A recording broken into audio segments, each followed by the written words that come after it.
اعوذ باللہ من الشیطان الرجیم بسم اللہ الرحمن الرحیم الصلاۃ والسلام علیکہ یا سیدی یا رسول اللہ وعلی آلکہ و اصحابکہ یا سیدی یا حبیب اللہ سبحانک اللہم و بحمدک لا الہ الا انت استغفرک و اتوب الیک۔ السلام علیکم۔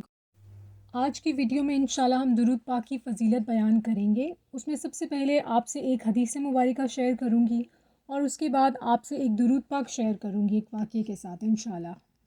اور جس کتاب سے میں شیئر کر رہی ہوں اس کا نام ہے آب کوثر، جو کہ بہت مشہور اور بہت پیاری کتاب ہے، جس کو لکھا ہے مفتی محمد امین رحمۃ اللہ علیہ صاحب نے۔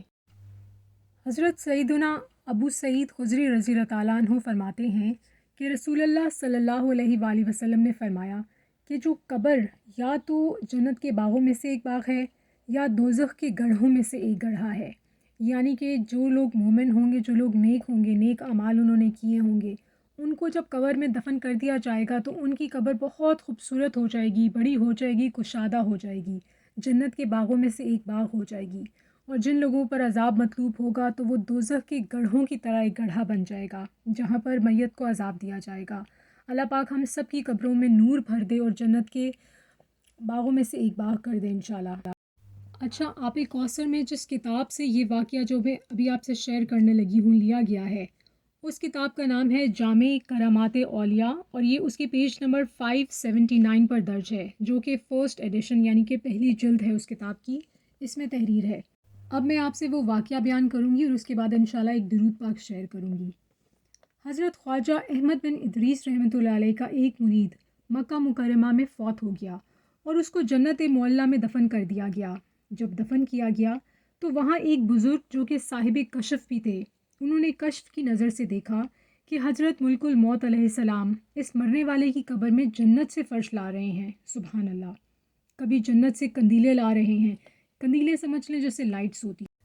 وہ جو صاحب کشف بزرگ تھے نا، وہ یہ سب قبر کے اندر کا حال جو ہے وہ یہ دیکھ رہے تھے کشف کے عالم میں۔ وہ دیکھ رہے تھے کہ حضرت ملک الموت علیہ السلام جو ہیں جنت سے فرش لے کے آ کے اس کے اوپر اس میت کو، جو کہ بہت لکی انسان تھے جن کو دفن کیا گیا، ان کے لیے فرش بچھایا گیا، پھر لائٹس کا انتظام ہوا جنت کی، اور پھر حضرت ملک الموت علیہ السلام نے خود قبر میں فرش بچھایا، قندیلیں نصب کی، اور قبر تا حد نظر مطلب کھل گئی، پھیل گئی، ایکسپینڈ ہو گئی۔ اور جب صاحب کشف وہ صاحب تھے، انہوں نے یہ منظر دیکھا تو دل میں رشک پیدا ہوا کہ کاش مجھے بھی اللہ تعالیٰ ایسی ہی قبر نصیب کرے۔ بس ان کے دل میں اتنا خیال آنا تھا کہ حضرت ملک الموت نے ان صاحب کشف کی طرف دیکھا اور فرمایا کہ یہ کون سی مشکل بات ہے،